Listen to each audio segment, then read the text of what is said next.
الحمدللہ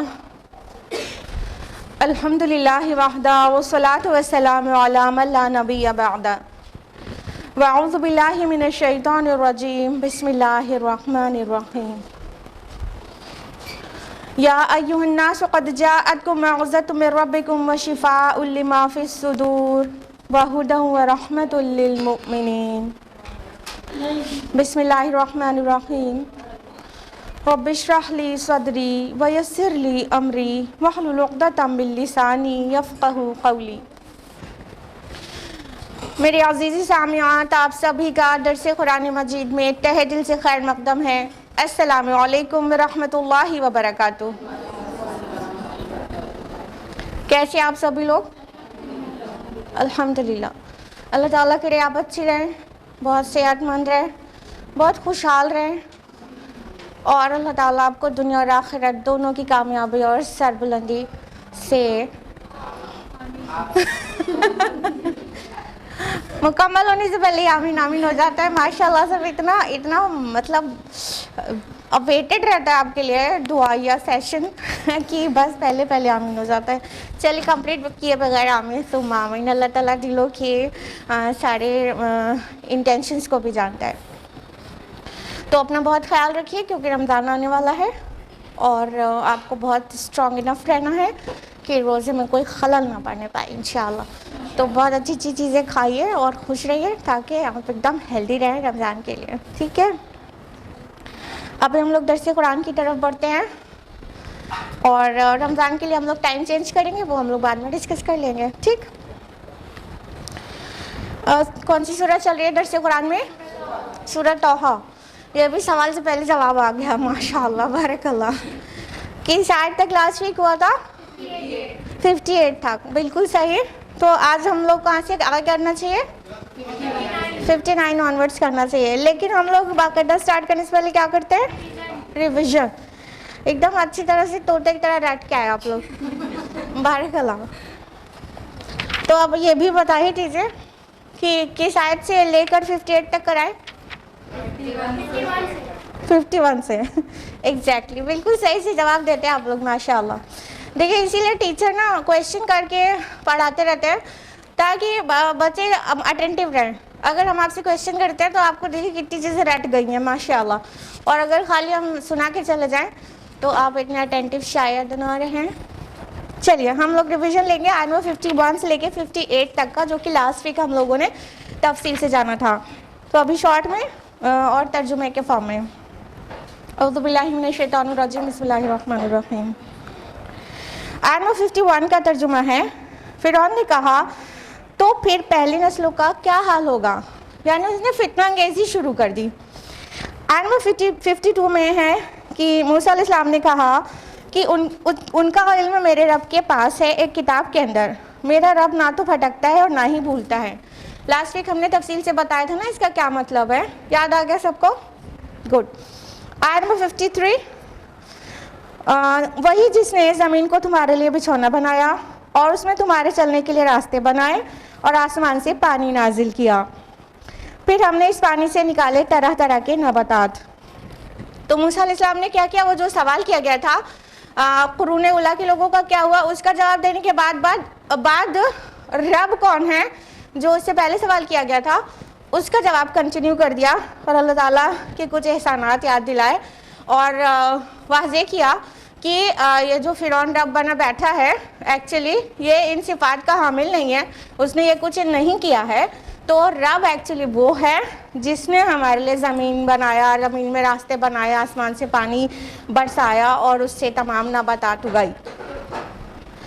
آیت نمبر 54 کا ٹرانسلیشن ہے، کھاؤ تم خود بھی اور چراؤ اپنے مویشیوں کو بھی، یقیناً اس میں نشانیاں ہیں عقل مندوں کے لیے۔ تو اللہ تعالیٰ احسان یاد دلا رہے ہیں کہ جو کچھ ہم نے تمہارے لیے نازل کیا ہے وہ کھاؤ اور اپنے مویشیوں کو بھی کھلاؤ۔ اور کبھی آپ نے یہ سوچا ہے کہ ہم لوگ تو کاجو بادام کھاتے ہیں اور وہ گیہوں کھاتے ہیں، چاول کھاتے ہیں، اور جانوروں کو اس کا جو بھوسا ہوتا ہے وہ کھلاتے ہیں، سوچا ہے؟ کبھی آپ نے یہ سوچا کہ اگر ہم لوگ جو کھاتے ہیں وہی اپنے کیٹلز کو بھی کھلانا پڑ جاتا تو کتنی مصیبت آ جاتی